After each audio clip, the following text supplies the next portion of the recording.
Disney, quand on va voir votre graphique, on voit qu'il est teinté de vert, mais on a l'impression quand même que la tendance est en train de se définir à la baisse, non? Alors, Disney, alors ça, c'est une valeur que je n'ai pas en portefeuille, que je surveille depuis plusieurs mois. J'étais très intéressé sur toute la phase où en fait, elle avait grimpé de 100 à 200. Regardez, aujourd'hui, on est autour des 90, donc il y a eu une chute, là aussi, spectaculaire de cette valeur. Et beaucoup de doutes, hein. On le sait avec ce qui s'est passé, il y a eu le changement de PDG, il y a l'ancien PDG qui est revenu en fait aux commandes, qui lui a, on va dire, la confiance et des salariés et des investisseurs. Et il y a un gros problème autour du streaming, c'est-à-dire qu'il y a eu, notamment durant la période du Covid, une fureur, ça y est, ils font du streaming. Puis en fait, on se rend compte que oui, ils ont beaucoup d'abonnés, mais ça leur coûte très cher, surtout, c'est-à-dire que ça ne dégage aucun cash, aucun bénéfice, et ça coûte très cher. Donc, le nouveau PDG est en charge de réduire les coûts pour enfin rendre cette activité rentable. Mais là, on sait aussi que si ça devenait rentable, ça pourrait devenir une immense machine à cash. Bon, bref. Sur le plan technique, valeur, un petit peu comme on a vu avec Atos, mais sur une phase, je dirais, qui est plus avancée.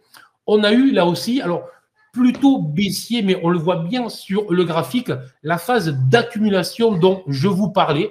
C'est une phase qui a duré plusieurs mois, entre les 75 et les 86 dollars, ce coup-ci. Et donc, cette phase, durant laquelle le marché, l'action s'est arrêtée de baisser, l'action s'est arrêtée de chuter pour ensuite rebondir et sortir avec un gap haussier puissant, rapide et très, très vite.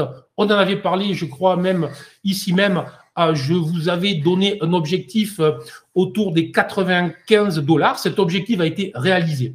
Depuis que cet objectif a été réalisé, le fond d'écran est repassé vert. Donc là, ça veut dire que la tendance est en train de repasser haussière après, attention, plusieurs trimestres où la valeur était en forte baisse. Forte baisse.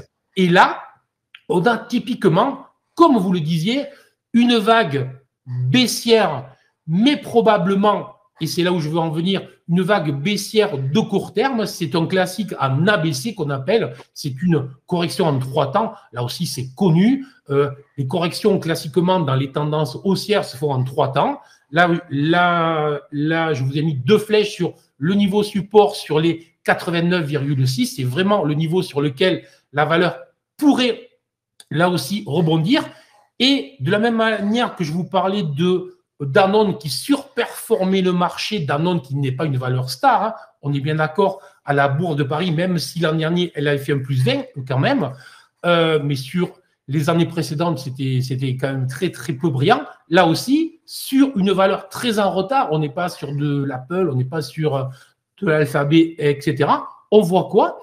On voit qu'hier, la valeur surperforme le marché, rebondit sur ce niveau support des 89,6 et est probablement en train de lancer. Alors, ça demandera... Alors, c'est soit une confirmation, soit vous êtes confiant et vous rentrez en mode investisseur, je dirais, soit en plusieurs fois, et on est sur un niveau sur lequel on peut envisager de rentrer sur la valeur.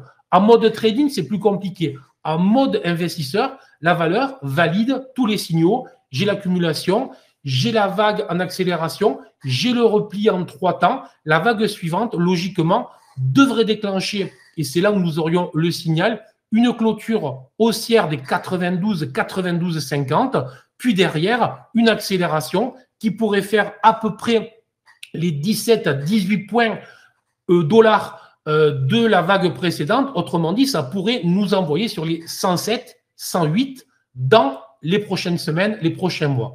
Donc, niveau support, si ça tient, en confirmation, si on casse les 92,50, objectif possible 107, 108, sous les 89,6, faiblesse, et on pourrait aller sur les 86, 86,50. Il n'y a que sous les 86 où vraiment le scénario de retournement, là aussi je vous parle bien d'une valeur de retournement et pas d'une valeur en croissance, hein, mais serait en fait invalidé sous les 86. Voilà.